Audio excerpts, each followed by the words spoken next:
말씀을 읽을 때에 한 마음으로 같이 읽으면 좋겠습니다. 네, 여기서 듣는데 약간 돌림 노래처럼 들려가지고 다 같이 한 목소리로 읽으시면 좋을 것 같아요. 아침에 텔레비전을 틀어보면은 주로 방송에서 채널을 돌려보면은 세 가지 방송이 주로 나옵니다. 하나는 아침 뉴스, 가장 최신 뉴스가 나오죠.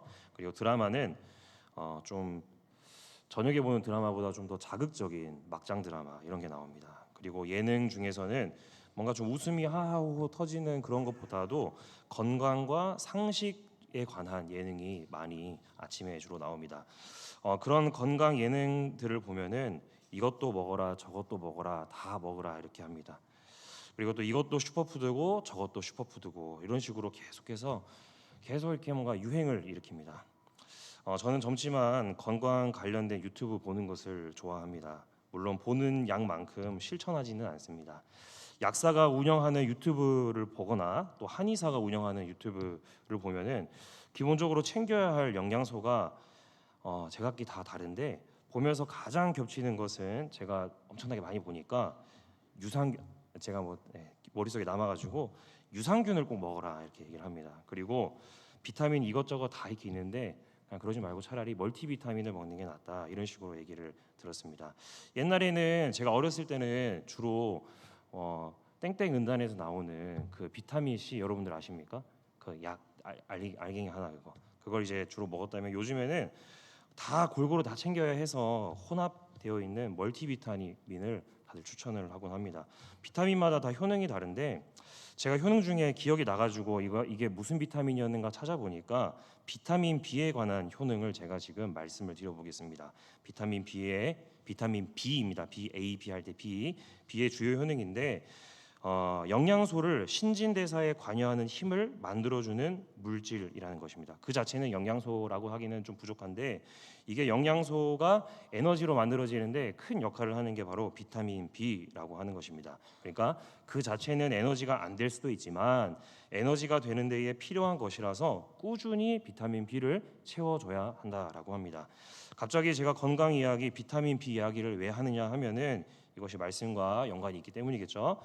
우리의 삶에 말씀이 필요하지 않은 것 같지만 말씀이 꾸준히 우리 마음에 우리 영혼에 채워져야지 우리가 살아갈 수 있어서 말씀이 바로 이 비타민 B와 같구나라는 생각이 들어서 여러분들께 말씀을 드립니다.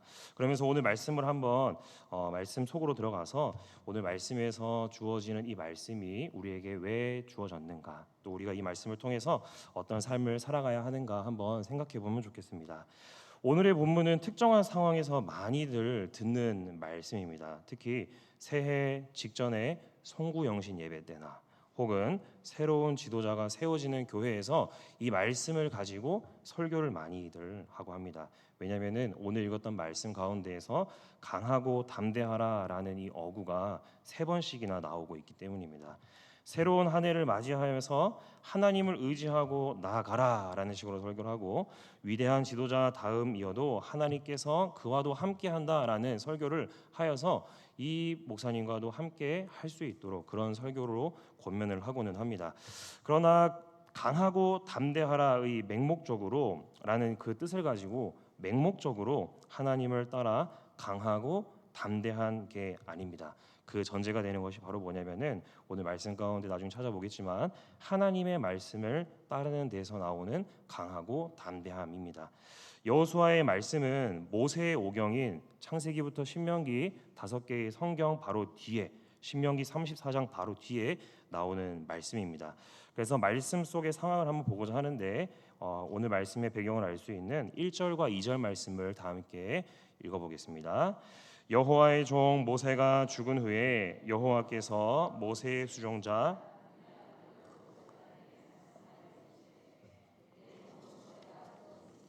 이제 너는 이 모든 백성과 더불어 일어나 이 요단을 건너 내가 그들 곧 이스라엘 자손에게 주는 그 땅으로 가라. 아멘. 오늘 이 말씀 방금 읽어보니까 시간적인 배경은 언제냐 하면은 바로 모세가 죽은 뒤입니다.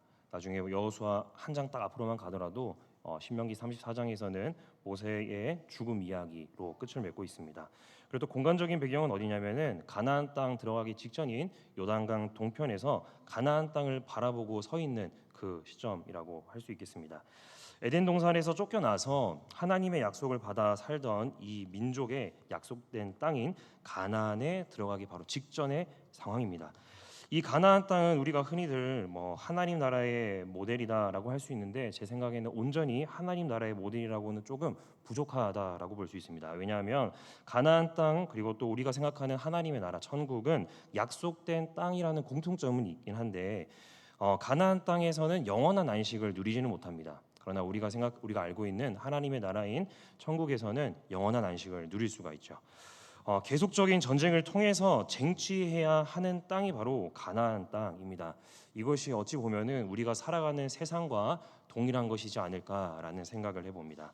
가나안 정복은 어찌 보면은 광야 생활 40년보다 더 힘든 일이었습니다. 이 상황 앞에서 누가 죽었냐면은 바로 모세가 죽었습니다. 우연의 일치로 모세가 가나안 땅에 들어가기 전에 죽는 안타까운 일이 아니라, 나중에 신명기 34장을 읽어보시면은 모세가 나이가 차서 죽었다라고 하지 않고 있습니다. 모세의 사명이 가나안 땅 입구까지였기 때문에 모세가 바로 그곳에서 죽은 것이죠. 모세의 죽음을 본 사람은 없다라고 합니다. 그는 나이가 들기는 했지만 여전히 기력이 쇠하지 않은 그런 사람이 바로 모세였습니다. 신명기 34장 7절 말씀을 제가 읽어드리겠습니다. 모세가 죽을 때 나이 120세였으나 그의 눈이 흐리지 아니하였고 기력이 쇠하지 아니하였더라.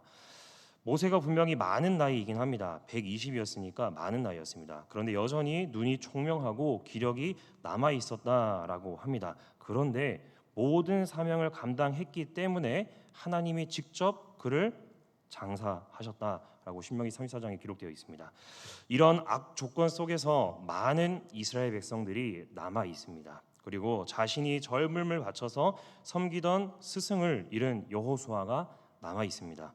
약속만을 붙들고 나아가기에는 너무나 무모한 상황 앞에 하나님께서 하시는 말씀이 바로 오늘 말씀이며, 그 가운데 두드러지게 나타나는 게 바로 강하고 담대하라라는 것입니다.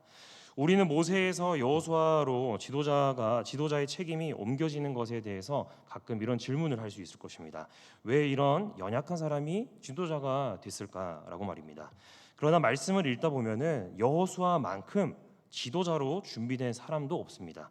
검색할 수 있는 성경 어플이나 이런 걸 나중에 찾아보셔가지고 여호수아 딱 이 글자를 입력하시면은 제가 지금 말씀드리는 부분들을 찾아볼 수가 있는데, 여호수아가 어떤 사람인지 제가 하나씩 말씀드려 보겠습니다. 첫 번째, 여호수아는 전쟁의 용사였습니다. 전쟁의 용사.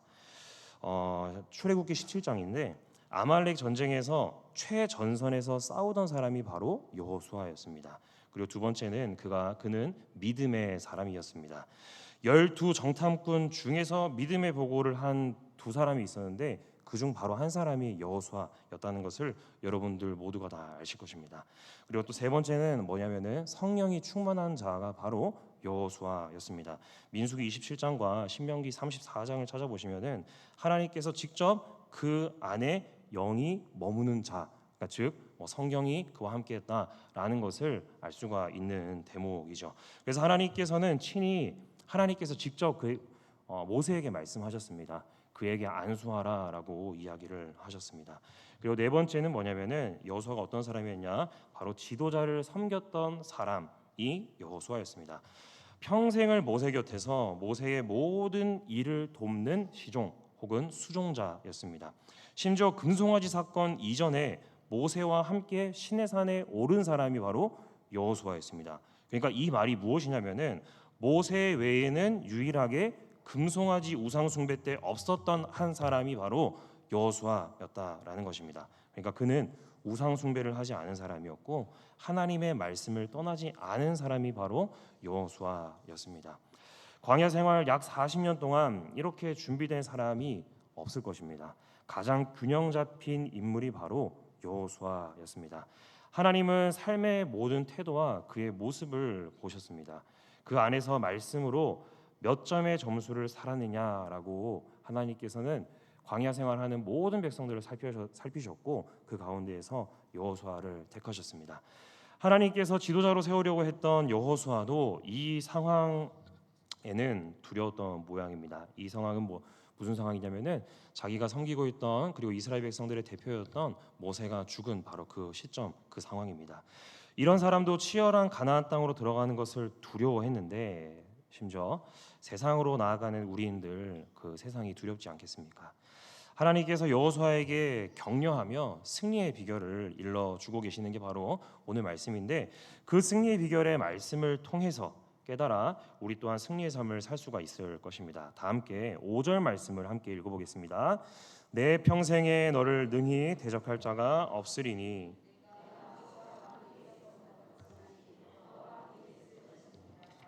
내가 너를 떠나지 아니하며 버리지 아니하리니. 아멘. 하나님께서 전쟁을 이기는 전략과 전술에 대해서는 한마디도 언급하지 않으십니다. 우리 인생에도 하나님은 절대로 그런 인생의 해답 그리고 혹은 꿀팁만을 말씀하지 않으십니다.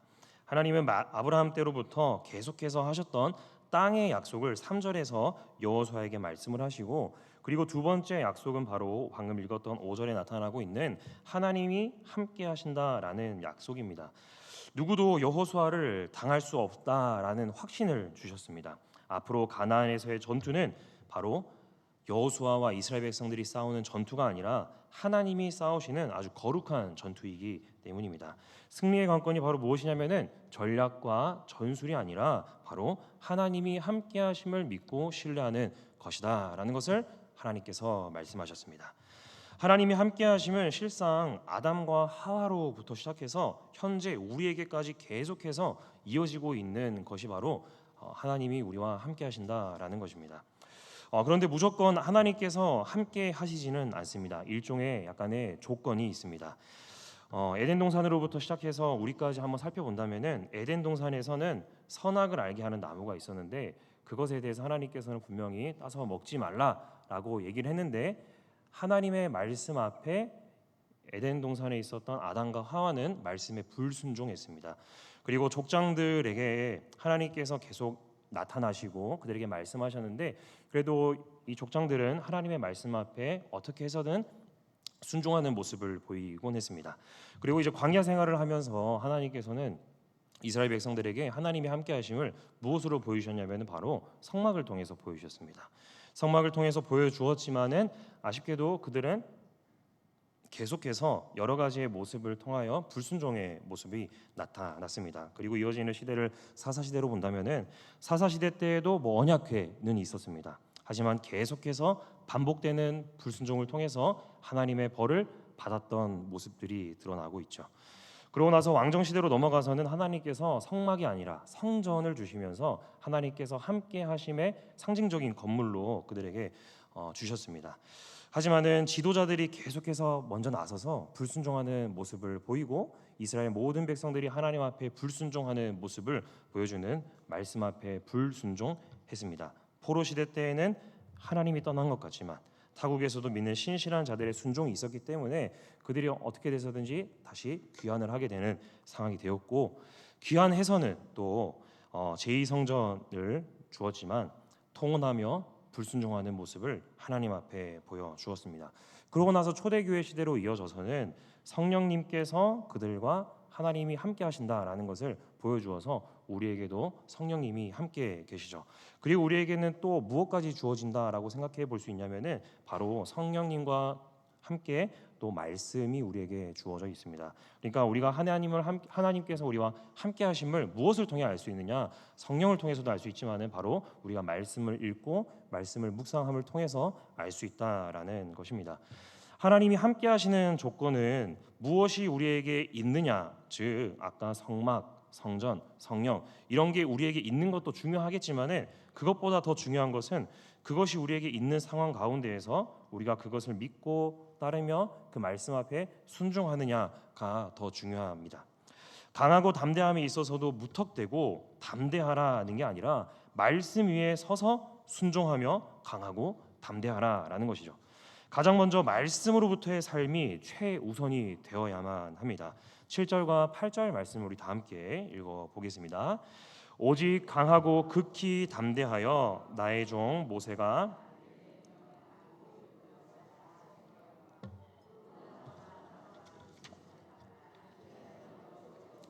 형통하리니 이 율법책을 내 입에서 떠나지 말게 하며 주야로 그것을 묵상하여 그 안에 기록된 대로 다 지켜 행하라.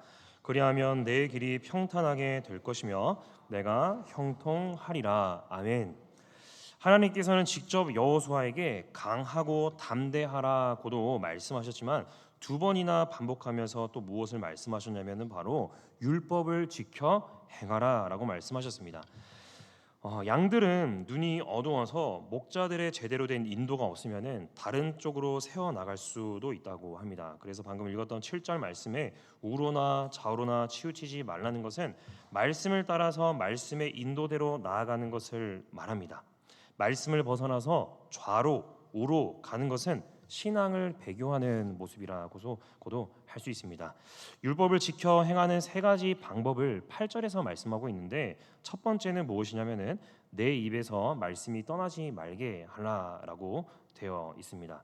두 번째는 바로 그 뒤에 이어서 나오는 주야로 그것을 묵상하라, 말씀을 묵상하라라는 것이죠. 그리고 세 번째는 또 그 뒤에 있는 바로 기록된 대로 모든 것을 다 지켜 행하라라는 말씀입니다.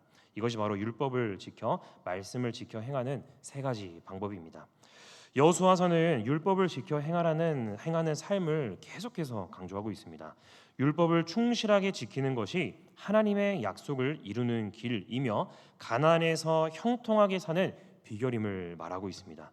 여호수아와 이스라엘 백성이 가나안 땅 진입과 수많은 전투를 앞둔 상황이지만 하나님은 전략이며 전술이 아니라 오직 말씀을 지켜 행하는 것만을 강조하고 있습니다. 여호수아와 백성의 사명은 말씀을 가까이 하고 항상 묵상하며 지켜 행하는 것입니다. 말씀을 입으로 읽고 마음으로 묵상하고 온몸으로 실천해야 한다는 것입니다.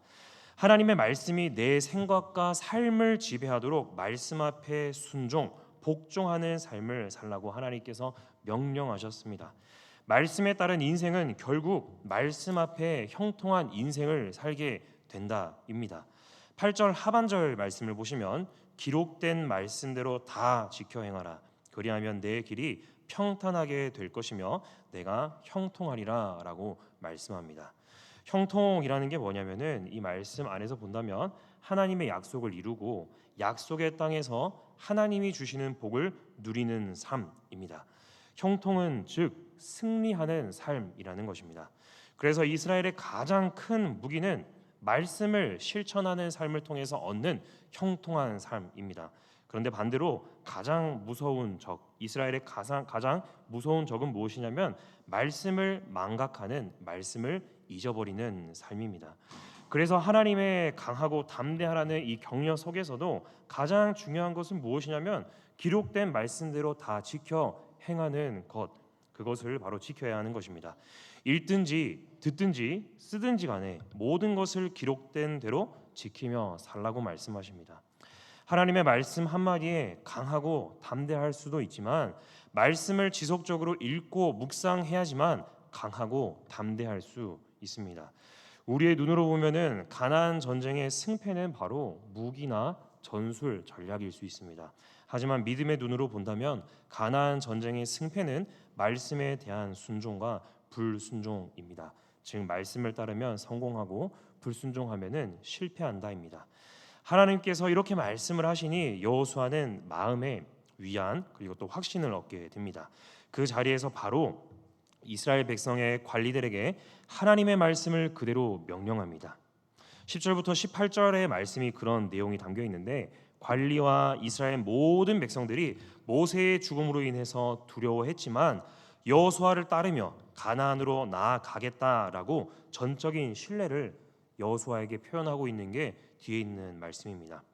하나님은 여호수아에게 가나안 정복이라는 큰 사명을 맡기셨습니다. 그리고 그에게 어디로 가든지 함께 있을 것이라는 약속을 주셨습니다.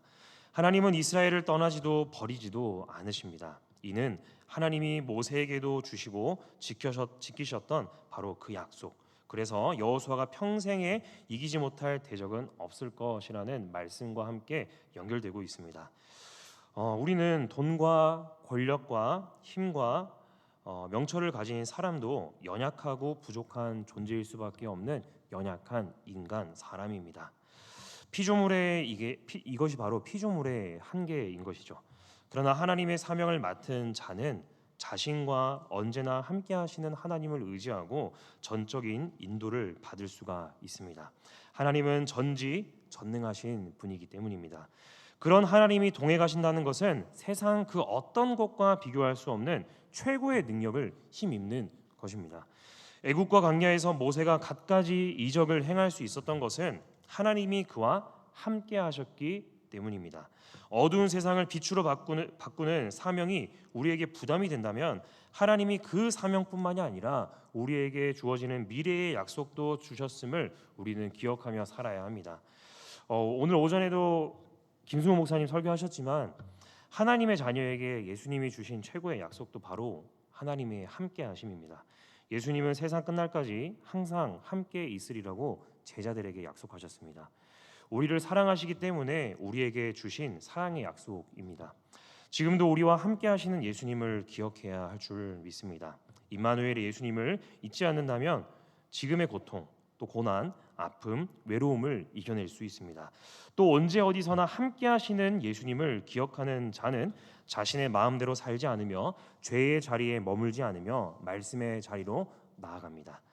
하나님이 함께 하심으로 이스라엘은 약속의 땅을 향해 나아갑니다. 말씀을 지켜 행하는 여호수아는 하나님이 행하시는 놀라운 역사의 도구가 됩니다. 그는 이를 위해서 하나님의 모든 명령에 순종하며 살았습니다. 하나님이 모세를 통해 주신 율법을 그가 다 지켜 행하고 좌로나 우로나 치우치지 않으면 형통하게 될 것이라고 하나님은 말씀하셨습니다. 이스라엘의 지도자가 된 여호수아는 죽는 날까지 평생을 말씀을 읽으며 또 주야로 묵상하며 다 지켜 행함으로써 하나님의 약속대로 평탄하고 형통한 삶을 살 수 있었습니다. 물론 이 평탄과 형통한 삶은 배경과 환경적인 부분이 절대적으로 아닙니다. 환경적인 안식을 말하는 게 아닙니다. 우리 올해 표가 무엇이죠? 여기 옆에 있죠, 그렇죠? 2022년 표 말씀이 시편 119편 165절 말씀인데, 네, 보이네요, 그렇죠? 다 함께 한번 읽어보겠습니다. 시작. 주의 법을 사랑하는 자에게는 큰 평안이 있으니 그들에게 장애물이 없으리이다. 아멘. 우리 앞에 장애물이 실제로 없어질 수도 있습니다. 하지만 그것을 바라보는 나의 시선과 시각이 바뀌는 것이 이 말씀 안에 포함이 되어 있습니다. 장애물이 있을지언정 하나님이 주시는 큰 평안을 통해서 장애물이 두렵지 않는 그런 삶을 여호수아가 살아갔습니다. 하나님의 말씀에는 사람이 지켜야 할 윤리뿐만이 아니라 하나님의 속성, 하나님의 성품에 대한 지식, 그리고 또 하나님을 섬겨야 한다라는 예배 의식 또한 포함되어 있습니다. 즉 말씀에는 세상을 살아가는 데 반드시 필요한 지혜도 있지만 세상에서는 얻을 수 없는 영적인 비밀 또한 포함되어 있습니다. 왜냐하면 말씀은 사람에게서 기원한 것이 아닐 뿐더러 세상에 속한 것도 아니기 때문입니다. 말씀은 하나님이 감동으로 기록하셨습니다. 하나님은 세상을 살아갈 사람이 평탄하고 형통한 길을 가려면 어떻게 해야 하는지 말씀을 통해 가르쳐 주셨습니다. 그러므로 말씀에 순종하는 것은 곧 하나님을 섬기는 일이 됩니다. 성막과 성전 등이 보이지 않는 하나님을 기억하게 하는 상징물이었듯이 말씀 역시 보이지 않는 하나님을 기억하게 만드는 상징물입니다. 지금 우리에게는 하나님의 말씀, 성경이 보이지 않는 하나님을 기억하게 해주는 바로 그런 상징물입니다. 말씀대로 행하는 것은 곧 하나님을 따르는 것입니다. 혹 또 반대로 말씀을 거부하는 것은 곧 하나님을 거부하는 것입니다. 하나님은 예나 지금이나 우리에게 말씀을 주시고 말씀하십니다. 말씀이 육신이 되어 오신 분이 예수님이며 문자로 주어진 것이 바로 이 성경 하나님의 말씀입니다. 여호수아 인생의 평생의 타이틀 중에 하나는 무엇이었냐면은 모세의 수종자 여호수아라는 타이틀이 항상 붙습니다. 말씀을 읽어보시면 그렇게 기록되어 있습니다. 모세오경과 여호수아 말씀은 모세는 계속해서 무엇이라고 부르냐면은 여호와의 종 모세라고 부릅니다. 여러분들 생각에는 여호와의 종이 낫겠습니까? 어느 사람의 수종자라는 표현이 더 낫겠습니까? 어떤 게 더 낫겠습니까? 당연히 여호와의 종이라는 표현이 더 갖고 싶은 표현이겠죠, 그렇죠? 물론 여호와의 종일 것입니다. 여호수아의 말씀을 쭉 읽어 보시면은 계속해서 모세를 여호와의 종 모세라고 합니다. 1장, 10장, 15장 계속해서 말씀을 찾아보면은 읽어보면은 여호와의 종 모세, 여호와의 종 모세 계속해서 이렇게 말씀합니다. 그런데 마지막 장 여호수아의 말씀 마지막 장인 24장에서는 여호수아를 이렇게 부르고 있습니다. 이 일 후에 여호와의 종 눈의 아들 여호수아가 110세에 죽음에라고 기록되어 있습니다. 무슨 말입니까? 그가 평생을 살아가면서 모세의 수종자라는 꼬리표를 달고 살았지만은 그가 죽을 때가 돼서는 바로 하나님께서 그를 여호와의 종 여호수아라고 불러 주셨습니다. 여호수아가 죽은 후에 이 말씀을 누가 기록했는지 우리는 정확하게 알 수는 없지만 성령의 감동으로 기록한 이는 여호수아를 더 이상 모세의 수종자라고 부르지 않습니다. 평생을 하나님의 말씀을 따라서 강하고 담대한 마음으로 이스라엘을 이끈 여호수아를 여호와의 종이라고 부르고 있습니다. 이런 부르심의 자리로 나아가기 위해서는 하나님께서 말씀하신 대로 기록된 대로 다 지켜 행해야 합니다. 하나님이 늘 함께 하신다고 하지만 우리가 말씀을 따라 살지 않는데 하나님께서 기다려주고 인내하실 수도 있지만 말씀대로 살지 않으면 불순종의 길을 걸어가게 되면 하나님께서 말씀하신 강하고 담대한 삶을 제대로 살아갈 수 없습니다. 세상에서 고아와 같이 살아가게 됩니다. 사랑하는 성도 여러분, 올 한 해의 표를 따라서 말씀과 어느 정도 친밀해지셨습니까? 또 얼마나 말씀대로 살아가고 계십니까? 여호수아는 하나님의 말씀대로 모두 행한 사람이었습니다. 오히려 제 생각에는 모세보다도 더 하나님의 말씀에 순종한 사람이 여호수아였다라고 생각합니다. 하나님께서 여호수아에게 말씀을 읽고 묵상하며 지켜 행하라라고 말씀하셨습니다. 이 하나님의 명령 앞에 여호수아는 결단하여서 가나안으로 향해 나아갔습니다. 그리고 하나님의 품으로 돌아갔을 때 그는 하나님께 칭찬받는 자로 지금까지 회자되고 있습니다. 성도 여러분들은 기록된 대로 다 지켜 행하라는 이 하나님의 명령 앞에 어떤 결단을 내리시겠습니까? 예나 지금이나 하나님의 말씀은 변함없이 신실하십니다. 또 약속 또한 유효하고 있습니다. 여호수아와 이스라엘 백성에게 약속을 지키셨듯이 우리에게 약속하신 것도 반드시 이루시는 분이 바로 하나님이심을 믿으시기를 바랍니다. 그 하나님을 신뢰하며 하나님의 말씀을 지켜 행하는 분들 되시기를 간절히 소망합니다. 오늘 이 설교가 끝나고 또 주중부터는 또 성경 통독 수련회도 있고 또 그 다음 주 한 주간 동안 가을 특별 새벽 기도회가 있습니다. 물론 말씀을 그것을 위하여서 준비한 것은 아니지만은 우리가 말씀을 듣고 지켜 행하는 가운데에서 적절한 태도는 무엇이냐면은 바로 그런 말씀의 자리로 나오는 것일 것입니다. 물론 성경 통독 수련회는 일을 하시기 때문에 시간이 안 맞을 수도 있겠지만은 가을 특별 새벽 기도회 때는 새벽이기 때문에 우리의 잠을 깨워서 더 말씀 앞으로 나오는 성도님 되기를 간절히 소망합니다. 오늘 이 시간 들은 말씀을 기억하며 함께 기도하겠습니다.